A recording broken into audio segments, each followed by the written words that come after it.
ध्यानावस्था, आपका अभयारण्य।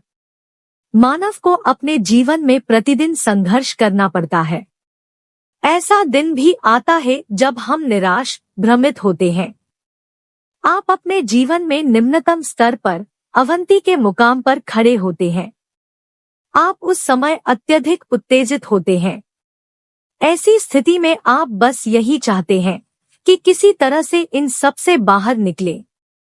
आप ऐसे स्थान की तलाश में होते हैं जहां आप एकांत अनुभव कर सकें। आप उन समय हमेशा के लिए किसी भी बाह्य शक्ति के संपर्क में नहीं आना चाहते। आप एकांत चाहते हैं, ऐसा गुप्त स्थल जिसे सिर्फ आप ही जानते हैं। परंतु यहाँ कोई ऐसा स्थान है? आइए इस पर अलग दृष्टिकोण से विचार करें। परंतु ऐसा करने से पहले मैं आपसे एक प्रश्न पूछना चाहता हूँ। आने जाने का सबसे अधिक रफ्तार वाला साधन कौन सा है?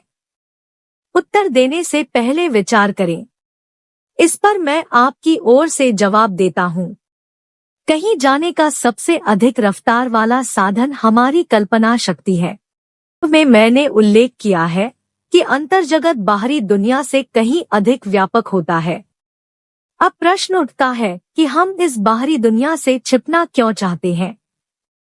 हम अपने मन के भीतर कल्पना ध्यानावस्था का सहारा क्यों नहीं लेते? हम पहाड़ियों में, सौरमंडल के किसी भी ग्रह में, पृथ्वी के नीचे, पृथ्वी के ऊपर, कहीं भी गुप्त, सुरक्षित स्थल बना सकते हैं। परंतु हमारा यह जगत मन के भीतर होगा, जहां कोई नहीं पहुंच सकता। हम यह भली भांति जानते हैं कि हम इस बाहरी दुनिया के सामने कैसे पेश आते हैं, कितने ईमानदार, पवित्र हैं, दूसरों का कितना ध्यान रखते हैं। इसके हम यह भी जानते हैं कि मन के भीतर हम वास्तव में कैसे हैं। क्या हम अपने भीतर सुरक्षित स्थल बनाते हैं, जहां बर्फ से ढकी पहाड़ियां, 5 कलकल करती नदियां हैं, भरे हुए तालाब है। यह दुनिया सिर्फ हमारी। श्वास क्रिया करें। 4 तक गिनती करके सांस लें, फिर 4 गिनने तक मौस रोके और 4 गिनने तक सांस छोड़े। जब तक आप उनींदा महसूस न करने लगे या आराम महसूस न करने लगे तब तक गहरी सांस लें। आप मनपसंद आरामदेह जगह की कल्पना करें। चहलकदमी करते समय बादल आपका पीछा कर रहा है। इस बादल को देखें। यह बहुत बड़ा बादल है। महसूस करें कि आप किसी बहुत बड़े पक्षी के पंखों पर बैठे हैं। आप हल्कापन महसूस करें। आप मानसिक स्तर पर झुककर फुसफुसाते हैं, हे प्रभु, आपने मुझ पर कृपा की है। आपने मुझे लड़ने, उठने की ताकत दी है। हे प्रभु, तुम्हारा लाख लाख शुक्र है। इस बादल को दोबारा देखें। यह लुप्त हो गया होगा। आप इस विश्राम स्थल पर टहलते रहें। क्या आपको आराम मिला है? जब चाहे कमरे में आ जाए और इस जीवन में संघर्ष करने के लिए कल्पना करें कि आप इस स्थान पर चहलकदमी कर रहे हैं। यहाँ कोई इंसान नहीं, जानवर नहीं, पक्षी नहीं। कल्पना करें कि जब आप बादल को निहार रहे हैं, उस समय यह बादल फट जाता है। इसमें से सफेद प्रकाश आप पर छा रहा है। महसूस करें कि लाखों बल्ब जगमगा रहे हैं। आप इंद्रधनुष, बैंगनी, गाढ़ा नोला, नीला, हरा, पीला, लाल, संतरी, नीलक, सफेद रंग देखें। आप अपने शरीर में सनसनी का अनुभव करें। आपकी चिंताएं, अशुद्धियां, नकारात्मक भाव, भय आदि बादल की इस रोशनी में धुल गए हैं। आगे बढ़ने के लिए तैयार हो जाए। किन स्थितियों में रेकी नहीं देनी? मुझे याद है, एक दिन एक व्यक्ति मेरे पास रेकी चिकित्सा के लिए आया। उसे पिडलियों में बहुत ज्यादा तकलीफ थी। उसका वजन बहुत अधिक था और वह लगातार सिगरेट पीता रहता था।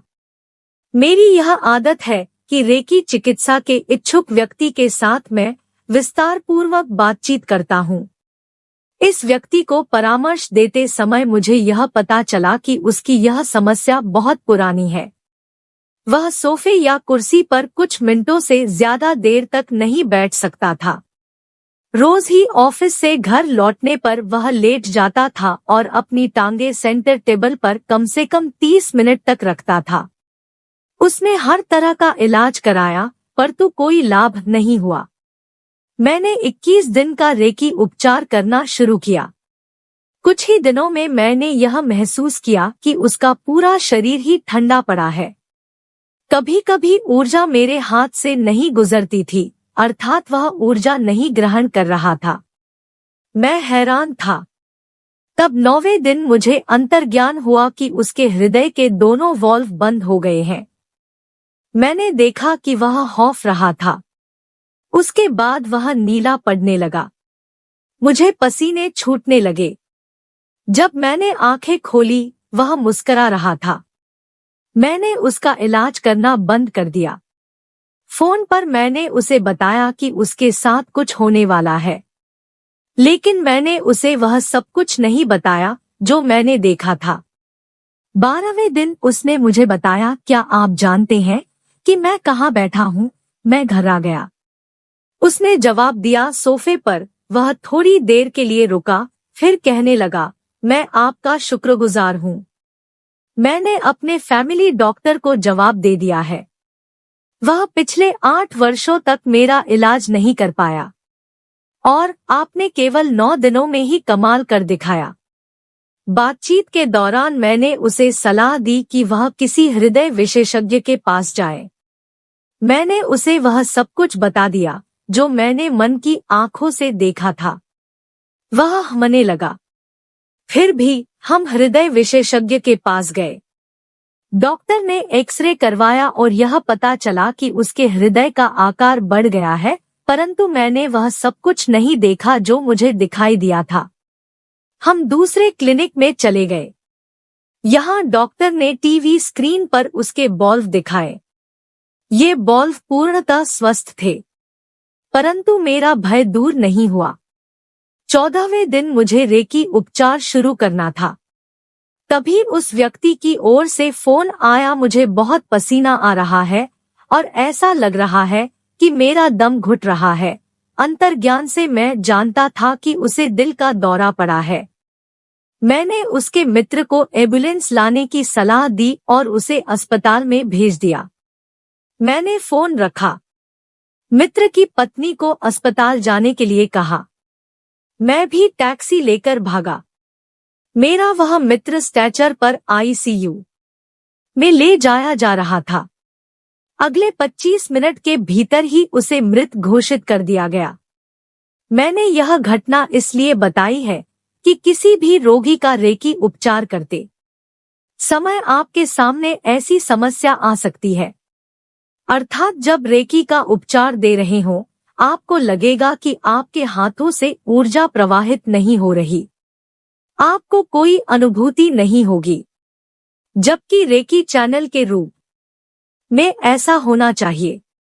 जब आत्मा इस शरीर को छोड़ने की तैयारी कर रही हो, तब शरीर किसी भी स्रोत से ऊर्जा स्वीकार नहीं करता। ऐसे मामलों में कोई न कोई बहाना बना दे। ऐसे व्यक्ति का रेकी उपचार न करे।